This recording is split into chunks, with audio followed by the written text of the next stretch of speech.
Christmas history is packed with burning goats, flaming trees, and battlefield carols. So, pour something warm, protect the decorations, and stay with us, because these are the Christmas traditions and disasters that make your family's holiday chaos look professionally organized. 1. Sweden's giant Christmas goat became an annual arson challenge. Every December, the Swedish city of Gävle builds a giant goat out of straw. Not a cute tabletop decoration, a towering Christmas goat large enough to make visitors wonder whether the town is celebrating the holidays or preparing a sacrifice. The Gävle goat first appeared in 1966 as an enormous version of the traditional Scandinavian Yule goat. The display was supposed to attract shoppers and bring some festive attention to the city center. Unfortunately, someone burned it down on New Year's Eve.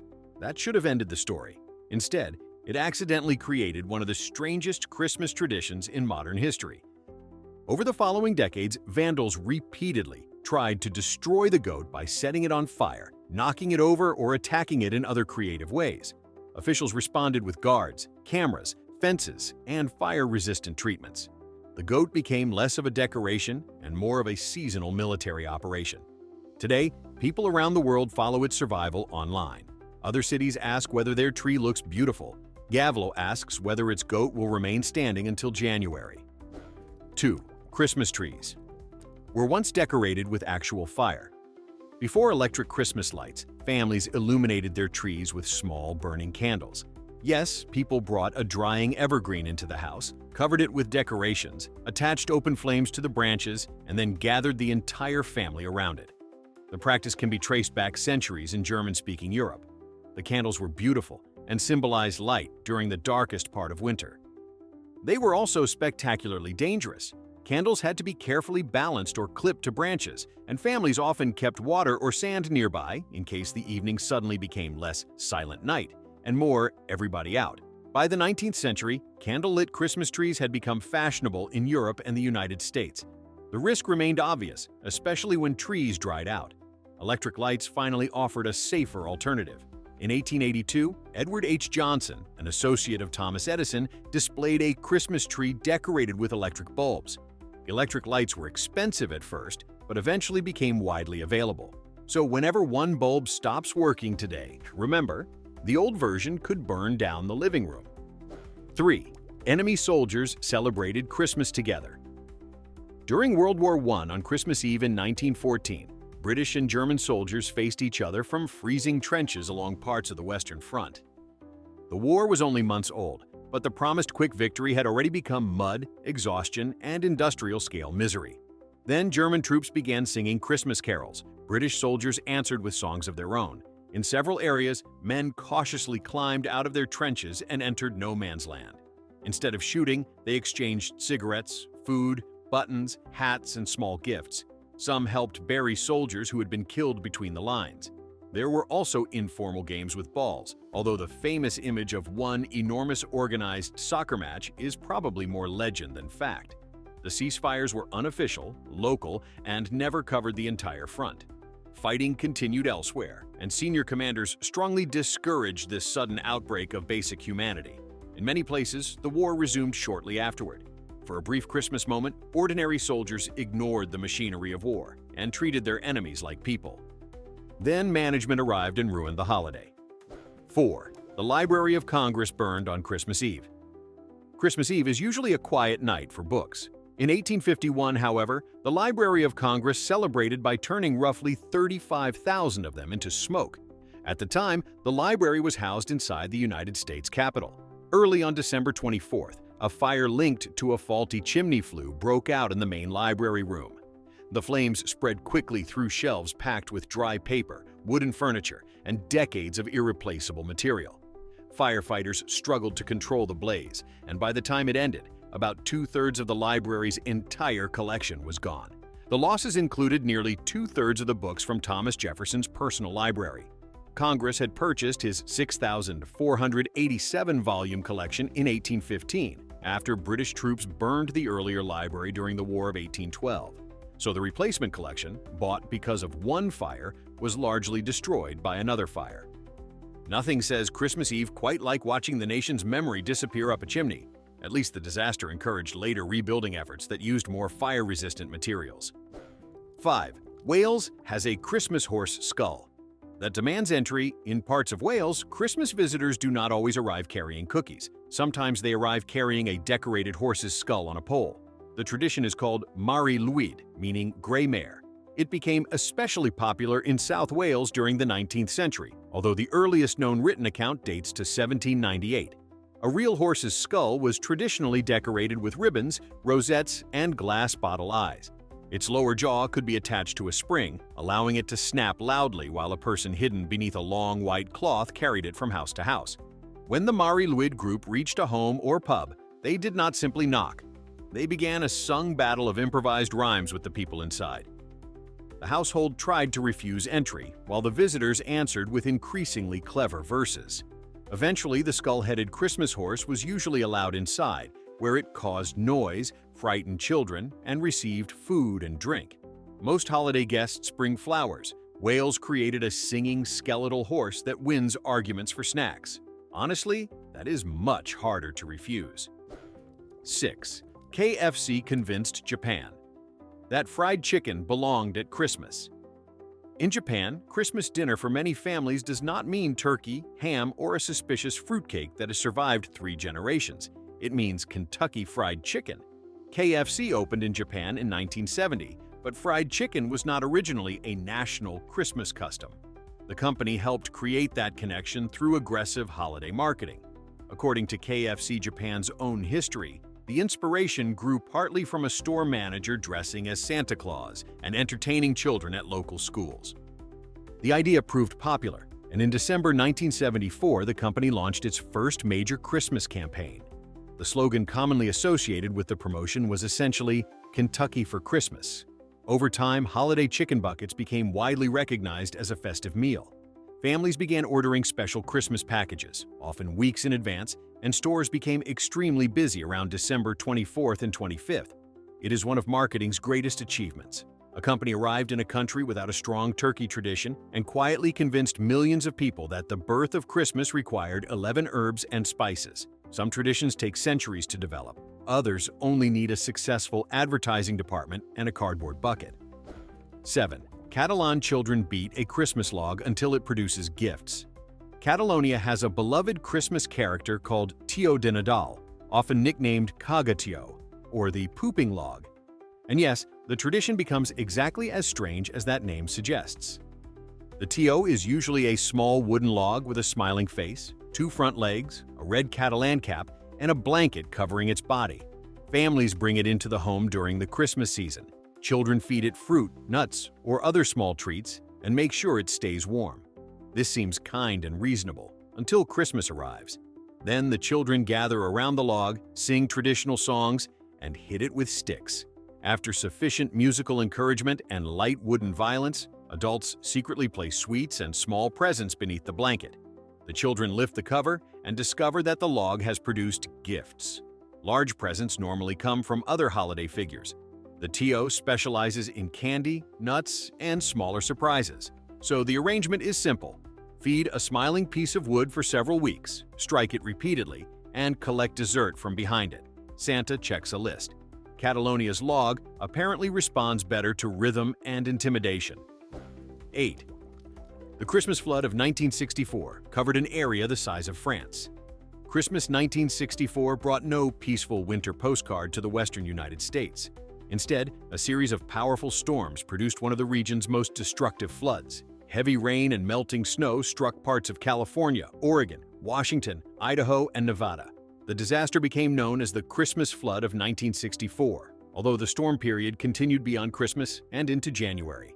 Rivers rose to record levels, communities were cut off, roads and bridges disappeared, and thousands of people were forced from their homes. According to the United States Geological Survey, the flooding affected roughly 200,000 square miles, an area about the size of France. 47 people died, and total damage exceeded $540 million in 1964 money. In several rivers, the stream flow recorded during the disaster remained the highest ever measured decades later. This was not a case of a little holiday rain ruining the drive to Grandma's house. Entire landscapes changed. Sediment, logs, debris, and floodwater tore through towns and transportation routes. While families elsewhere were opening presents, residents across the Pacific Northwest were watching roads, farms, and houses vanish into brown water. 9. A Christmas Eve train vanished into a flooded river. On Christmas Eve 1953, a night express carrying 285 passengers and crew traveled from Wellington to Auckland, New Zealand. Many passengers were heading home with presents, suitcases, and plans for Christmas morning. At 10:21 p.m., the train reached a bridge near Tangiwai. What the driver could not see was that a volcanic mud flow had struck only minutes earlier. Water, rocks, silt, and debris had rushed down from Mount Ruapehu's crater lake and badly damaged the bridge. The driver applied the emergency brakes, but the train could not stop in time. The locomotive and several carriages plunged into the raging Wangehu River. Local people and surviving passengers immediately began pulling victims from the wreckage. In one carriage, rescuers helped almost everyone escape through broken windows before the coach shifted further into the water. A total of 151 people died, making Tangiwai the worst railway disaster in New Zealand's history. Christmas morning arrived with unopened gifts scattered among twisted metal and mud, a holiday journey ending only minutes before safety. 10. West Point cadets started a riot over eggnog. In 1826, West Point had strict rules against alcohol. Naturally, several cadets responded to this sensible regulation by organizing a secret Christmas party with enough smuggled whiskey to create a military uprising. The cadets planned to make eggnog on Christmas Eve. Because the Academy had banned liquor, they secretly brought whiskey onto the grounds from nearby taverns. The party began quietly, but the eggnog became stronger, the singing became louder, and discipline disappeared faster than cookies near an unattended office kitchen. When officers tried to stop the celebration, drunken cadets shouted insults, broke furniture, smashed windows, waved weapons, and threatened Academy officials. The disturbance continued through the night and became known as the Eggnog Riot. 19 cadets and 1 soldier were eventually court-martialed. Several participants were expelled, although some escaped serious punishment. Future Confederate President Jefferson Davis was reportedly involved in the festivities but avoided being charged. West Point was designed to produce disciplined military leaders. Instead, one Christmas night produced a battlefield where the main enemy was dairy, whiskey, and terrible decision-making. 11. Christmas crackers began as candy that refused to sell. The Christmas cracker began with a London confectioner named Tom Smith. During the 1840s, Smith visited Paris and saw French bonbons, sugared almonds wrapped in decorative paper. He brought the idea home and began selling similar sweets in Britain. At first, they were not especially exciting. A wrapped almond may be pleasant, but it does not exactly command the room during Christmas dinner. Smith experimented with love messages, larger wrappers, and different designs. According to the traditional story, he was inspired by the crackling sound of a log in a fire and decided his sweets needed an explosion. He developed a paper device containing a small strip that produced a sharp bang when pulled apart. The sweet was eventually joined by tiny gifts, paper hats, jokes, and riddles. By the late 19th century, Smith's family business was producing elaborate crackers for holidays, royal events, and wealthy customers. Today, millions of people celebrate Christmas by fighting a relative over a cardboard tube, wearing a paper crown, and reading a joke rejected by every comedian alive. Tom Smith did not simply improve candy, he weaponized the dinner table. 12. Newfoundland Christmas visitors arrive in disguise. During the Christmas season in Newfoundland and Labrador, you may hear a knock at the door and discover a group of strangely dressed strangers waiting outside. They might wear curtains, oversized coats, masks, underwear over their clothing, or pillows stuffed beneath their shirts. The correct response is not necessarily to call the police. These visitors may be mummers. Mummering is a house-visiting tradition with roots in Britain and Ireland. Groups of friends or relatives disguise themselves and travel between homes, usually beginning after Christmas Day. Once invited inside, they dance, sing, tell jokes, and change their voices or movements to hide their identities. The hosts must guess who the visitors are. They may study their shoes, ask questions, or watch how they walk. After everyone is identified, the disguises come off, and the group receives food or drinks before moving to the next house. The tradition has changed over time and varies between communities, but it remains closely connected with Newfoundland Christmas culture. It is basically a holiday party combined with a police lineup, except the suspects brought music and expect cake. 13. Iceland has 13 Santas, and some of them steal sausages. Children in many countries wait for one Santa Claus. Iceland decided one was not enough and created 13 mischievous visitors known as the Yule Lads. They arrive one at a time during the 13 nights before Christmas. Today, children place shoes on their windowsills, hoping to find candy or a small present the next morning. A badly behaved child may receive a potato instead, which is a wonderfully efficient combination of discipline and grocery delivery. The older stories were much less cheerful. The Yule Lads were pranksters and thieves with names describing their favorite crimes. Spoon licker stole wooden spoons, pot scraper searched cooking pots for leftovers, door slammer made noise at night, sausage swiper hid near the ceiling and stole smoked sausages. Their mother, Grilla, was an ogress said to collect and eat disobedient children. The family also owned the enormous Yule Cat, which supposedly attacked people who received no new clothes for Christmas. Modern versions are friendlier, but the original message was clear. Behave yourself, appreciate your sweater, and keep one eye on the sausages. 14.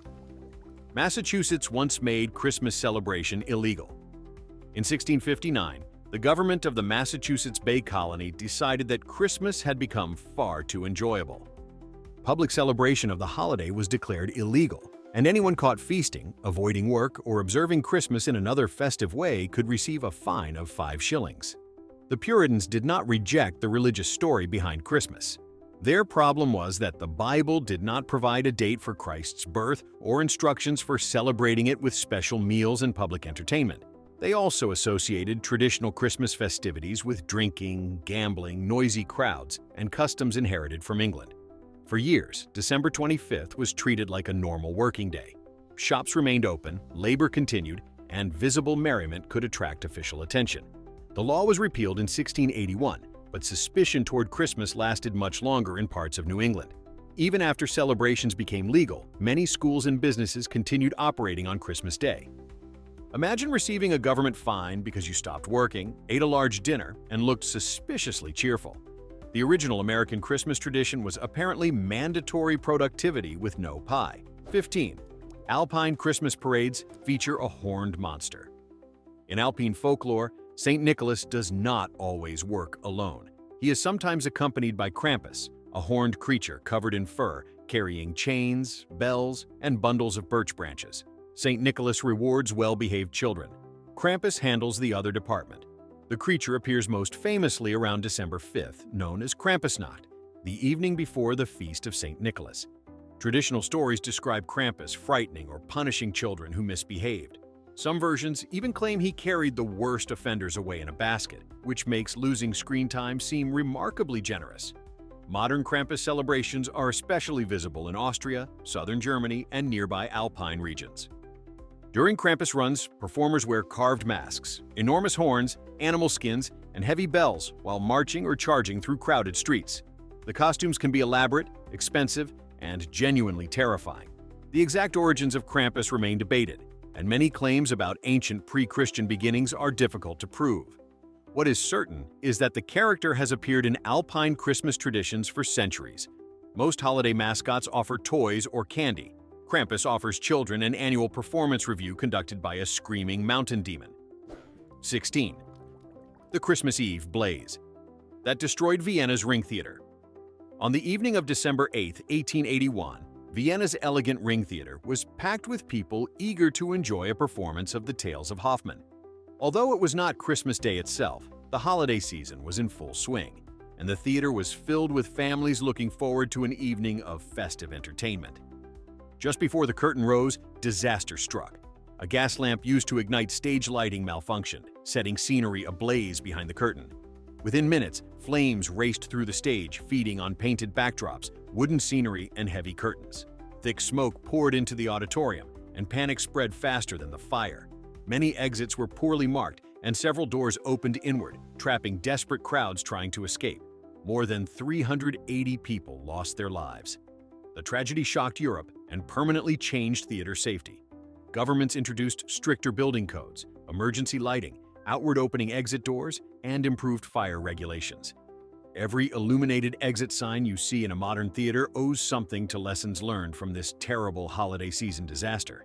Sometimes history's most important safety rules were written only after unimaginable tragedy. 17. Norwegians hide their brooms on Christmas Eve. If you visit Norway on Christmas Eve and notice that no brooms are lying around the house, don't assume everyone suddenly became incredibly tidy. You're looking at one of the country's oldest Christmas traditions. For centuries, Norwegian folklore warned that Christmas Eve was the one night when witches and evil spirits wandered freely across the countryside. According to the old stories, witches preferred traveling by broomstick. The obvious solution?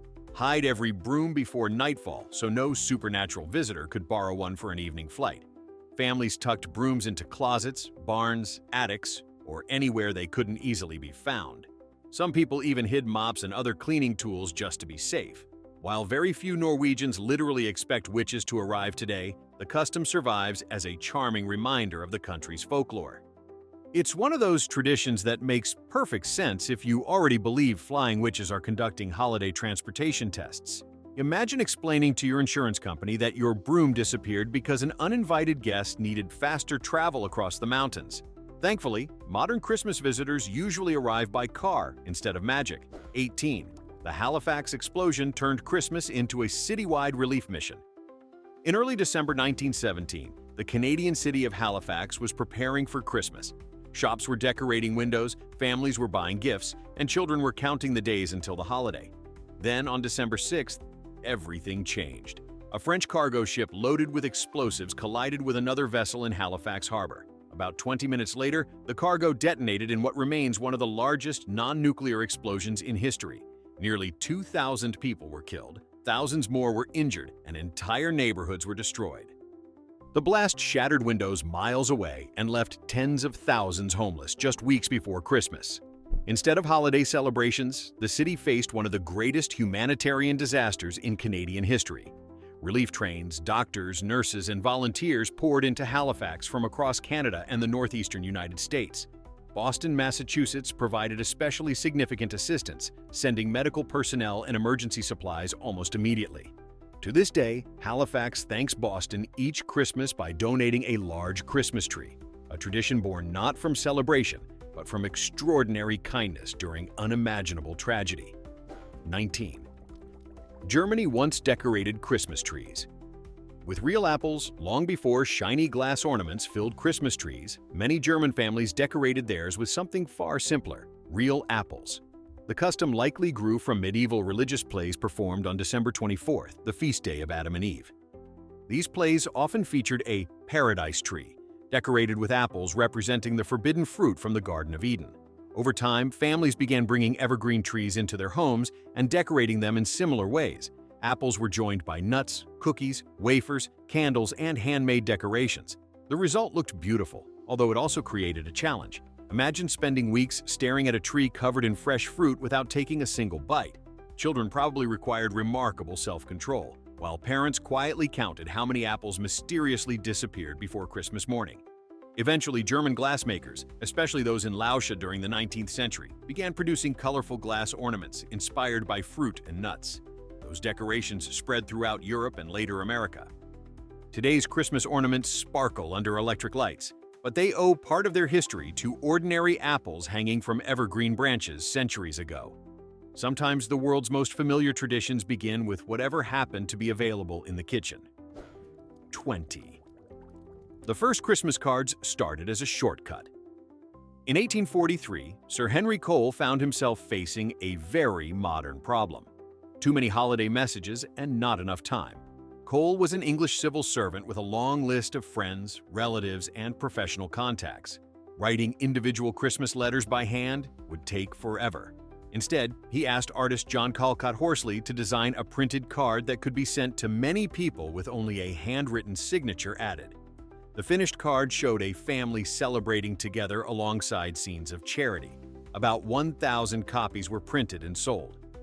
The idea slowly caught on, especially after cheaper printing methods and better postal services made greeting cards affordable for ordinary families.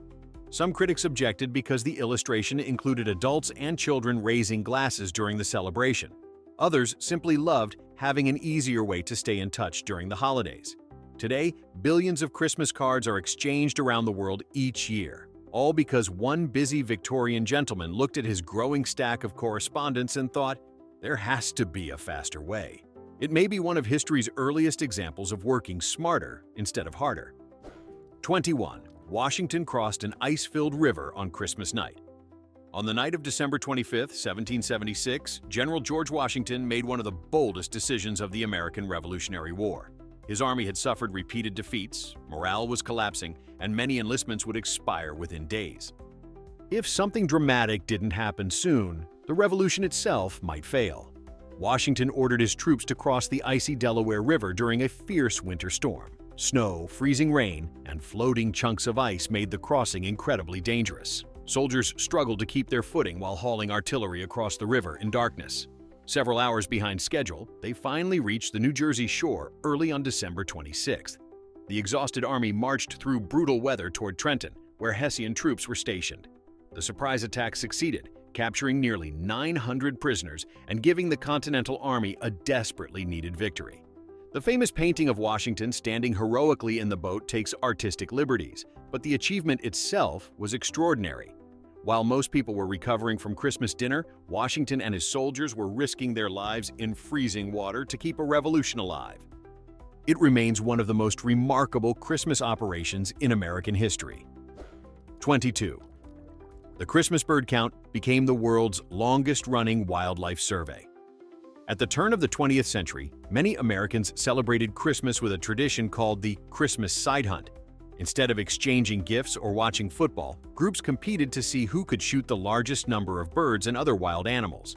The winner wasn't the best hunter, it was simply whoever left the biggest pile of dead wildlife behind. In 1900, ornithologist Frank Chapman proposed a very different holiday tradition. Rather than killing birds, why not count them instead? He invited volunteers across North America to spend Christmas identifying every bird they could find. It sounded almost too simple to succeed. More than 120 years later, that small idea has grown into the National Audubon Society's Christmas bird count, involving tens of thousands of volunteers every winter. The data collected has become one of the world's most valuable long-term wildlife surveys, helping scientists track migration patterns, climate change, and population declines. It's one of history's rare examples where a Christmas tradition became dramatically better. People replaced rifles with binoculars, competition with conservation, and trophies with notebooks. Honestly, the birds probably consider it the greatest holiday upgrade of all time. 23. Spain's Christmas lottery creates the world's biggest annual prize pool. Every December 22nd, long before most families finish wrapping presents, millions of people across Spain gather around televisions and radios for an event that lasts several hours. It isn't a football match or a royal ceremony. It's a lottery drawing. The Loteria de Navidad, first held in 1812, is the oldest continuously running national lottery in Spain. What makes it remarkable isn't a single giant jackpot, but the enormous number of winning tickets. Friends, neighbors, workplaces, and entire villages often buy shared ticket fractions, meaning thousands of people celebrate together when their number is drawn. Children from Madrid's San Ildefonso school sing each winning number aloud in a tradition that has become just as famous as the lottery itself. The melodic announcements have become one of the defining sounds of the Spanish Christmas season. Every year, billions of euros in prizes are distributed, making it the world's largest lottery by total prize money. Most holiday traditions involve decorating trees or baking cookies. Spain celebrates by turning nearly the entire country into one enormous office lottery pool, and somehow, everyone seems perfectly happy about it. 24. The Great Christmas Blizzard of 1947 buried the Northeast New Yorkers' expected snow at Christmas in 1947. They simply didn't expect the city to disappear beneath it. On December 26th, an unexpected storm swept across the northeastern United States. Weather forecasting at the time was far less advanced than today, and few people realized what was coming. By the time the snow finally stopped, New York City had received more than 26 inches in a single storm. Cars vanished beneath enormous drifts. Thousands of vehicles were abandoned in the streets. Buses stopped running, airports closed, trains were delayed, and people walked for miles through waist-deep snow just to reach home. In some neighborhoods, snowdrifts climbed higher than parked automobiles. The cleanup became one of the largest in the city's history. Bulldozers, plows, and thousands of workers spent days clearing streets while huge piles of snow remained for weeks. For children, it looked like the greatest Christmas vacation imaginable. For adults trying to commute, it felt more like surviving an expedition across Antarctica. The blizzard of 1947 remains one of the most memorable winter storms ever to strike the American Northeast, proving that Mother Nature occasionally enjoys making holiday travel completely impossible. 25. Christmas wasn't a federal holiday until 1870. Today, it's difficult to imagine the United States without Christmas. Businesses close, families travel across the country, airports become crowded, and millions gather around decorated trees. But for much of American history, Christmas wasn't even recognized as a federal holiday. The early United States treated December 25th very differently, depending on the region. While many communities celebrated, others viewed Christmas with suspicion or ignored it altogether. Government offices remained open, schools often continued classes, and many people went to work as usual. Everything changed after the Civil War. In 1870, President Ulysses S. Grant signed legislation making Christmas an official federal holiday. The decision came during a period when the country was trying to rebuild national unity after years of conflict. The new federal holiday didn't instantly create modern Christmas traditions, but it helped establish December 25th as a shared national celebration across the United States. It's funny to imagine someone walking into the office on Christmas morning in 1865 expecting everyone to be home opening presents, only to discover the boss waiting with paperwork. Sometimes traditions feel ancient when they're actually much younger than we assume. 26. NORAD started tracking Santa because of a printing mistake. One of the most beloved Christmas traditions in North America began because someone accidentally printed the wrong phone number. In 1955, a Sears advertisement invited children to call Santa Claus directly. Unfortunately, the newspaper printed an incorrect number. Instead of reaching Santa, excited children were connected to the Continental Air Defense Command, CONAID, the military organization responsible for monitoring North American airspace. The officer on duty that night was Colonel Harry Shoup. Rather than hanging up on confused children, he instructed his staff to play along. Operators began giving updates on Santa's imaginary journey across the globe. When NORAD replaced CONAID in 1958, it continued the tradition. Today, the NORAD Track Santa program includes radar, satellites, aircraft, and thousands of volunteers who answer calls and emails from children around the world. The entire tradition exists because of one small printing error that could have ended with an annoyed military operator. Instead, it became one of the world's most charming examples of turning a mistake into something magical. Not every typo changes history, but this one certainly made Christmas a little more fun. 27. The Christmas truce was never repeated on the same scale. The Christmas truce of 1914 remains one of the most extraordinary moments in military history, not because it happened, but because it almost never happened again. After the spontaneous ceasefires along parts of the Western Front during that first Christmas of World War I, military commanders on both sides were deeply disturbed. They realized that soldiers who exchanged gifts, buried each other's dead, and sang carols together might hesitate to fight one another later. The following years brought stricter orders. Artillery bombardments were often scheduled during holiday periods, patrols increased, and officers discouraged any friendly contact with the enemy. As the war became longer and more brutal, poison gas, massive offensives, and enormous casualties hardened attitudes across the front. Small local pauses occasionally occurred, but nothing ever matched the widespread goodwill seen in December 1914. That first Christmas revealed something remarkable. Ordinary soldiers, many of whom had never wanted the war in the first place, needed very little encouragement to recognize each other's humanity.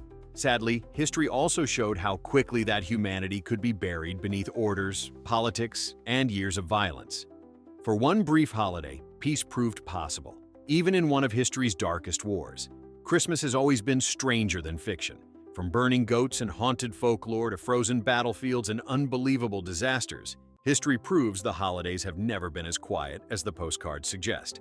So, which story surprised you the most? Let me know in the comments. And if you enjoyed uncovering the weird side of Christmas, don't forget to subscribe for more unbelievable true stories.